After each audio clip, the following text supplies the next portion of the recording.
El 5 de febrero.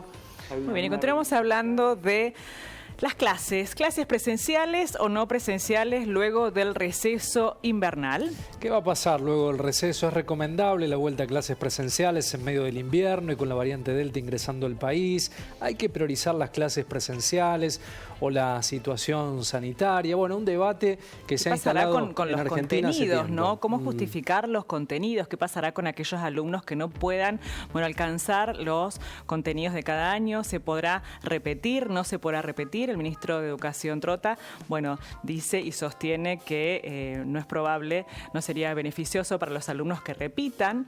Para la ministra Soledad Acuña debería pensar, ella piensa que deberían repetir aquellos que no puedan justificar justamente los contenidos anuales, pero sí, ¿qué pasa con las clases presenciales en nuestro país? Desde la lógica también uno imagina una situación muy conflictiva, muy dura que se ha vivido, ¿no?, en este año y medio en la Argentina, para plantear, qué sé yo, otra variable más. Vamos a sumarlo a Guillermo, nuestro compañero de tareas.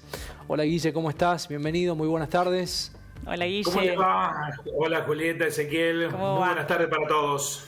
Bueno, muy bien. Bueno, estamos sumándonos a esto, Guille, ¿no? El debate están ya en camino para, el debate de las clases, si vuelven, no vuelven, qué hacer. Vamos a sumar, si te parece, a Mariela, de Padres por la Educación de Rosario, a quien recibimos también, y agradecerle el contacto y la comunicación. ¿Cómo va, Mariela? Bienvenida, muy buenas tardes. ¿Qué tal? Buenas tardes, muchas gracias por la invitación y por siempre tenernos en cuenta, ¿no?, con esto de lo que es la educación, realmente hablar de educación, que hoy es tan importante en nuestra Argentina. Bueno, ¿qué va a pasar después del receso invernal? ¿Qué imaginan ustedes, Mariela? Y no sé, se pueden hacer muchísimas hipótesis. La verdad es que no vemos que haya un plan a futuro. El gobernador y la ministra de Educación no tienen un plan de cómo vamos a seguir. Es lo más preocupante, porque estamos esperando a que tengamos el 100% de presencialidad, el 100% de horas cátedra, que deje de haber burbujas. Todos sabemos que hay estudios comprobados en donde el distanciamiento y los protocolos son seguros. Y si ya pudieron realmente abrir todo, cines, restaurantes, y tienen sus protocolos y se ha adaptado, ¿por qué en la educación seguimos siempre con baches? Nos preguntamos constantemente. Y de hecho le estamos pidiendo reunión al gobernador. ¿Consideran el ámbito escolar también como una amenaza la variante Delta en este contexto en el que estamos, en el mundo, no? A ver, la pandemia vino y no se va a ir en 2 días. Probablemente vayan mutando los contagios, las cepas. Y hay que respetar el distanciamiento, usar los barbijos. Todavía no hay demasiada información, entonces creo que hay que ir paso a paso, pero la vida sigue y no nos podemos estar deteniendo. Básicamente, si se pudo encontrar un protocolo para casi la normalidad en teatros, en cines, en clubes, en todos los ámbitos, la escuela es un eje fundamental. Hay que pensar que, miles de niños por tener discapacidad y que no han llegado las vacunas a tiempo, no han podido hacer sus tratamientos y todas las patologías que esto conlleva. Entonces, el ámbito más seguro es la institución, es donde más se cumplen los protocolos. Entonces, creo que hay una necedad y una falta de decisión política. Y digo creemos, porque Padres por la Educación es un grupo en donde realmente creemos que no hay hay una falta de decisión política. Porque si habría decisión política, habría un plan a corto, mediano y largo plazo en lo que es educación. No se está pensando, no se están pensando en los chicos, en que los chicos tienen una diserción escolar que es inmensa y que ellos mismos dan los números, pero no hacen nada. A ver, se dejaron de detectar los abusos en las escuelas, se dejaron de detectar los abusos de violencia, consumos de droga, trabajo infantil, o sea, todo lo que la escuela contenía hoy está a la buena de Dios. Guillermo. Bueno, yo tengo una mirada respecto de esta situación que a mí me parece que la educación, en lugar de ser una política de Estado, desde el comienzo de la pandemia y producto de, creo yo, ciertas actitudes egoístas desde el punto de vista político, se transformó en una política de especulación electoral. Y ese fue el primer traspié. El segundo traspié es inadmisible, coincido con la señora, que a esta altura de la pandemia, 1 año y medio, no hayamos encontrado una manera de instalar un semáforo epidemiológico, como ha ocurrido en otros países, que active el regreso a las clases presenciales o lo obture de acuerdo con la cantidad de casos por 100.000 habitantes. Aquí, por cuestiones políticas, todavía eso no se ha discutido y de hecho se apeló al Poder Judicial para permitir que haya presencialidad. Lo tercero que quiero decir a este respecto es, yo creo que las aulas, las escuelas, no son un lugar de contagio, pero sí el movimiento que implica la educación presencial, el ir y venir de los colegios y lo que ello conlleva, ha provocado contagios. No sé cuáles son los estudios que cita la señora, pero sí he leído muchos estudios en Inglaterra, en Francia, que con la presencialidad aumentaron los casos. ¿Hay que eliminar la presencialidad? Yo creo que no. Hay que establecerla de manera inteligente o programada o con un semáforo epidemiológico. Y lo último para esta intervención es que creo que se perdió un tiempo muy valioso de 1 año y medio no sé si se subestimó la pandemia, de empezar a realizar acciones que fueran corrigiendo cómo se iba a hacer la educación si no había presencialidad. Es decir, mejorar los mecanismos de la virtualidad, que de hecho en muchas actividades ya se comparten. Yo estoy en mi casa trabajando para el canal, la señora está saliendo de otro lugar del país vía virtual, y decir que la educación para todos por igual, esto debió haberse corregido en 1 año y medio y no se hizo.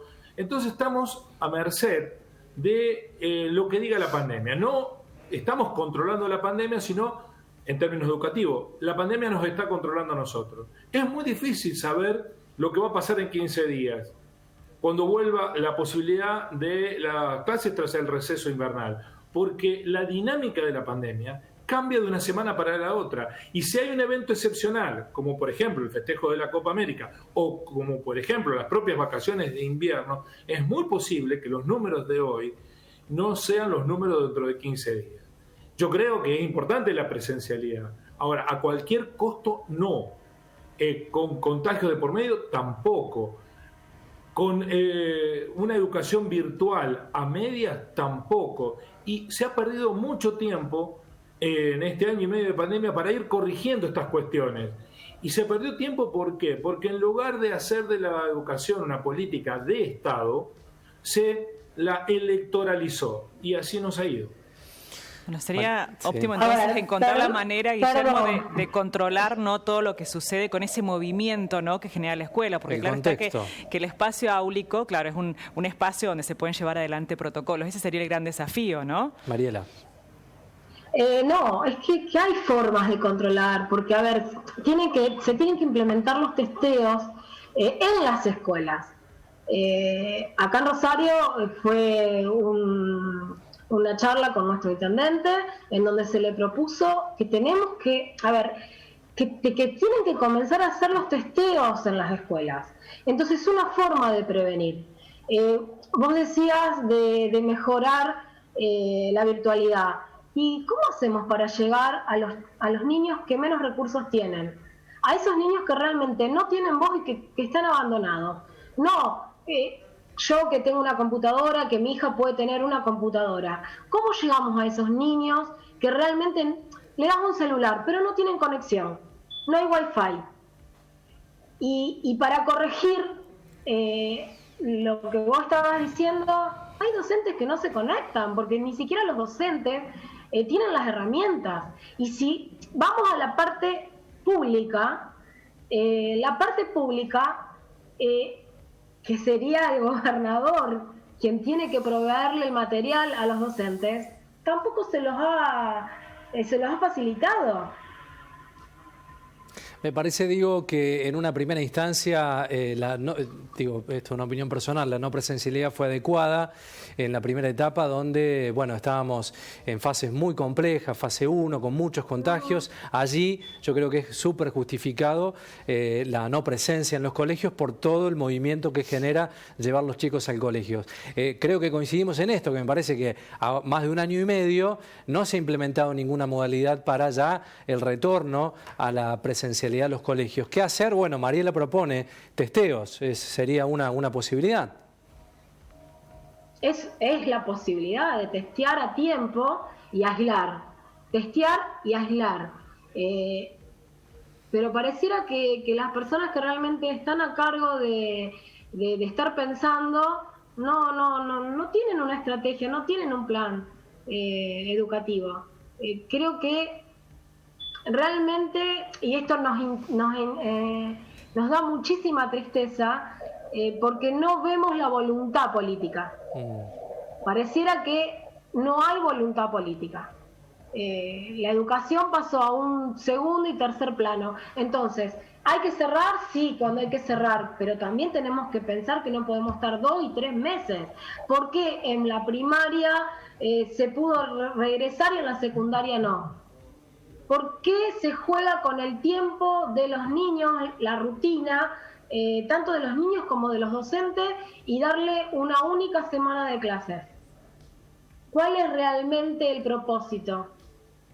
La perversidad. Yo le pregunto esto al Estado, a nuestro gobernador. ¿Cuál es la perversidad? Porque suena realmente perverso desarticular una familia por una semana cuando comenzaban las vacaciones, cuando realmente pedíamos que se adelanten las vacaciones de invierno, que se adelante una semana de vacaciones de verano, porque en esto quiero aclarar, no somos papás caprichosos, que queremos que nuestros hijos vayan a costa de que se enfermen, pero tampoco somos escuchados. Hemos entregado notas y hoy entregamos un pedido más en Gobernación para que el gobernador nos reciba, porque no es la misma realidad la que tiene Rosario a la que tiene una provincia del interior. Entonces, creo que se están tomando medidas para todos los niveles cuando las realidades son diferentes. Y acá, al menos en Rosario, se soluciona poniendo más transporte, más frecuencia, haciendo entradas escalonadas en las escuelas. Hay miles de formas. Ahora pareciera que, bueno, tampoco tenemos acceso al Ministerio de Educación, a nuestra ministra de Educación que tampoco quiere escuchar a los padres, porque dice que con escuchar a un grupito de padres ya está, que ya no va a seguir sentándose a la mesa de diálogo. Creo que falta mucha escucha de la población. Y están constantemente midiendo si pierden un voto o no. Esa es la sensación particular y personal como lectura. No importa la educación. Si importara la educación, se estaría hablando de educación, se estaría pidiendo y desarrollando cómo vamos a seguir, qué le vamos a dar a los chicos de menos recursos. Porque no se piensa en todo lo que dijo la SAP, de los atrasos en la falta de hábitos, el retraso en los estudios, no pueden concentrarse los chicos, los trastornos alimenticios que están teniendo. realmente en todos esos puntos no están pensando los chicos. Allí está voluntad, me parece, ¿no? Voluntad de diálogo, básicamente. Voluntad de diálogo. Realmente, si esta nota le llega al gobernador, le pido expresamente que podamos entablar una mesa de diálogo, una mesa de trabajo, que realmente escuche a los padres, porque hay evidencia que sobra, y no es la misma realidad de hace un año que no teníamos realmente evidencia.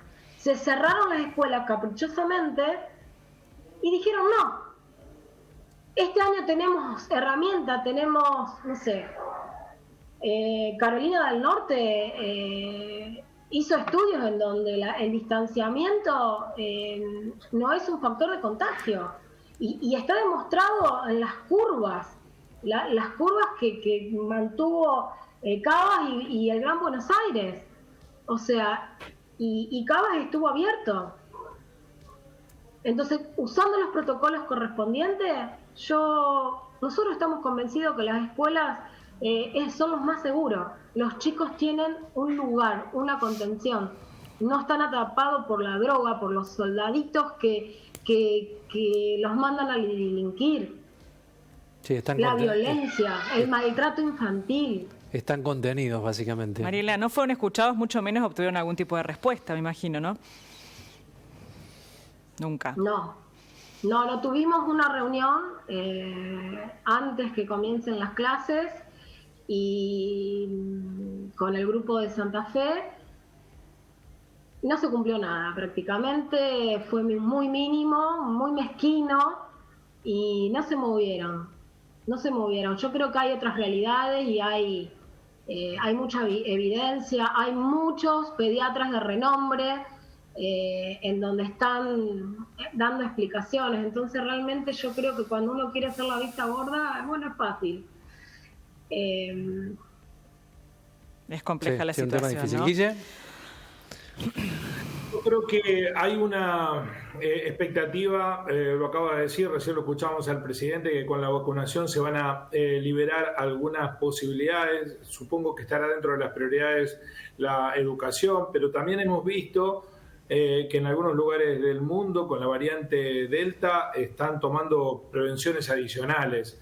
En España, por ejemplo, se ha hecho obligatoria la vacunación a los chicos para comenzar el ciclo lectivo. Están en vacaciones ahora, en pleno verano, pero para comenzar el ciclo próximo tienen que estar los chicos vacunados de manera obligatoria.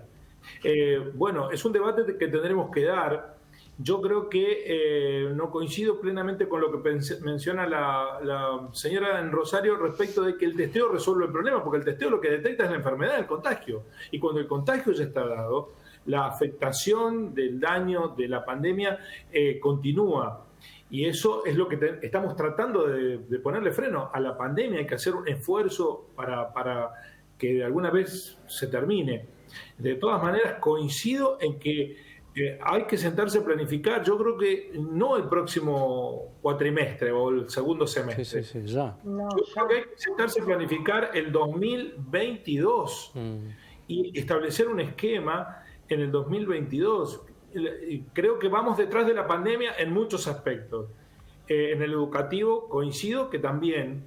Y también me da la impresión que hay algunos esquemas dentro del sistema educativo que en lugar de ser de tener la flexibilidad que demanda la pandemia, son demasiado estrictos, porque muchas de estas ideas que menciona la señora desde Rosario intentaron aplicarse aquí en la provincia de Córdoba. Por ejemplo, el desdoblamiento de horario.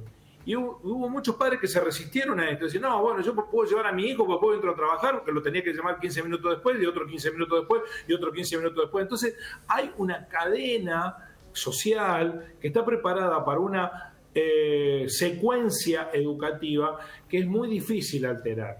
Y en eso tenemos todos que asumir nuestra cuota parte de responsabilidad. La pandemia nos ha afectado muchas cosas. Yo coincido plenamente que no hay planificación, porque se está viendo semana a semana. Imposible tomar medidas pensando en los tiempos que vendrán si vos estás semana a semana viendo qué pasa con la cantidad de contagios para decidir presencialidad o virtualidad, y eso es algo que me parece a mí ha afectado y mucho. Sí, total. Sí, Mariela, para cerrar. Los niños, ¿no? Y para cerrar, bueno, no coincido, porque habiendo estado dos meses y medio las escuelas cerradas, se comprobó que la curva de contagio aumentó y las escuelas estaban cerradas. Entonces, ¿dónde están realmente esos datos en donde las escuelas contagian? Creo que tenemos que dejar de ser necios y realmente entablar una mesa de trabajo con los que realmente saben, con los pediatras, con los médicos, que escuchen a los padres. Creo que en esta vuelta tienen que escuchar a los padres. El colectivo de Padres por la Educación está nucleado a nivel provincial, a nivel federal. Entonces, tenemos estadísticas que nos sobran. Y realmente algo que y disculpame y cierro, sí. Cuando tuvimos la única reunión con Omar Perotti, no estaba al tanto de muchas de las realidades. Hay pueblos de 2.000 o 3.000 habitantes que tienen 4 contagios. Entonces vos no podés cerrar toda una provincia y darle el mismo marco a todos. Totalmente. Creo que tenemos que realmente empezar a trabajar sobre estadísticas de verdad. Aumentaron los contagios y las escuelas estaban cerradas. Mariela, de Padres por la Educación de Rosario, muchas gracias por el contacto. No, gracias a ustedes. Hasta pronto, Mariela, muchas gracias. Bueno, Guille, el tema planteado, ¿no? Tiene muchas aristas, mucha mirada, pero es un tema que hay que resolver y pronto, por cierto, ¿no? Urgente, ¿no? Sí, creo que la urgencia es la salud y la pandemia, ¿no? Esa es la urgencia. Y que baje la cantidad de muertes y que baje la cantidad de casos, cosa que no está ocurriendo. Hoy tuvimos otra vez 20.000, que es un número altísimo. Y la variante Delta, que cada vez está más cerca y más preocupante, ¿no? Pero bueno, y que tiene a muchos reprochando, habiéndose advertido que si se iban del país podría ocurrir, sorprender en pleno viaje el cambio de políticas. Bueno, así todo. Bueno, Macri está varado en Suiza, veíamos con Ezequiel. Bueno, está bien. Lo comprende las generales de la ley, ¿no? Seguro. Si se fue sabiendo que había este riesgo, entiendo que debe tener menos problemas que otros para permanecer en ese lugar, pero creo que incluso hoy el gobierno tuvo que denunciar penalmente a una persona que con la variante Delta incumplió el aislamiento. Una locura. Tremendo, lo que puede ocurrir con eso. Bueno, pero en esto tenemos que ser también conscientes de lo que está sucediendo. Yo entiendo la preocupación de todos los sectores de la educación, soy padre, tengo una hija estudiando de manera virtual, sabemos todo lo que eso implica, pero más que aprender, estoy preocupado porque no se contagie.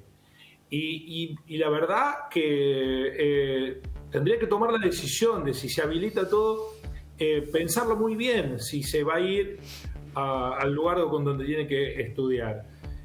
Insisto, cuando veo que en nuestra provincia tenemos números todavía muy altos y esto forma parte de una realidad que no se puede negar. Yo no sé qué estadística manejaba la mamá de Rosario, tal vez sean de esa provincia, pero en nuestra provincia de Córdoba, en la provincia de Buenos Aires y en la ciudad de Buenos Aires, con la presencialidad no bajaron los casos. Y todavía vamos a tener el impacto de las vacaciones de invierno y las celebraciones de la Copa. Bueno, que Rosario fue uno de los epicentros donde más se rompió con todo tipo de protocolos, ¿no? Efectivamente, bueno, sí, que esas son cuestiones que son muy difíciles de manejar. Yo digo, el festejo de todo un país, ¿cómo lo podés evitar? ¿Qué vas a salir? ¿A reprimir, a meter presos? Ahí hay una acción individual, como decir, che, ¿conviene en esta coyuntura salir a festejar con los tuyos dentro de tu casa, 4 o 5, con los que te juntaste, pero juntarte con miles de personas atiborradas en un lugar, después de un año y medio de pandemia. Y olvídate del Estado, porque nosotros también tenemos decisiones que tomar de manera individual. Yo vi gente que llevaba a sus hijos a estos festejos. ¿Los quieren plenamente o no son conscientes o perdieron el norte del momento en el que estamos? No es un problema en la Argentina, ocurrió en muchos lugares del mundo. Está ocurriendo. No es que lo hemos hablado con Ezequiel días atrás, sigue sucediendo. Pero bueno, a mí me parece que es un debate muy profundo el de la educación, como para ponerlo en la mesa de la discusión electoral. Y en la Argentina hicimos eso, somos especialistas en esa cuestión, ¿no? Yo coincido que no puede haber en un pueblo de 2.000 habitantes que no tiene prácticamente contagio, la obligatoriedad de tener educación virtual y que no sea presencial. Y lo inadmisible, y esto está para que se debata en el Congreso y la oposición no lo hace, es que no tengamos un semáforo epidemiológico. Citó Carolina del Norte. Bueno, en los Estados Unidos, los estados que integran la Unión tienen un semáforo epidemiológico por condados, que vendrían a ser nuestros departamentos. Y va funcionando de acuerdo con la cantidad de casos que aparecen. Han establecido un límite: si tenés más de 150 casos cada 100.000 habitantes, volvés a la virtualidad. Si tenés menos de 150 casos, vuelve la presencialidad. Y no se tiene que volver a discutir todo y establecer una única política, porque las realidades son distintas. Eso no lo tenemos nosotros. ¿Por qué no lo tenemos? Bueno, porque la política ha agarrado a la educación como bandera de disputa electoral, de pulseada electoral. Bueno, y eso es lo que nos ha hecho perder muchísimo. Sí, totalmente. Es triste. Muchísimo tiempo nos ha hecho perder. Porque tiene razón la señora, debiera haber hoy una decisión de decir, bueno, provincia de Córdoba. Un plan, provincia de Córdoba. Bueno, ¿cuántos departamentos tiene? Tantos departamentos. En esos departamentos, si hay tanta cantidad de casos, pasa tal.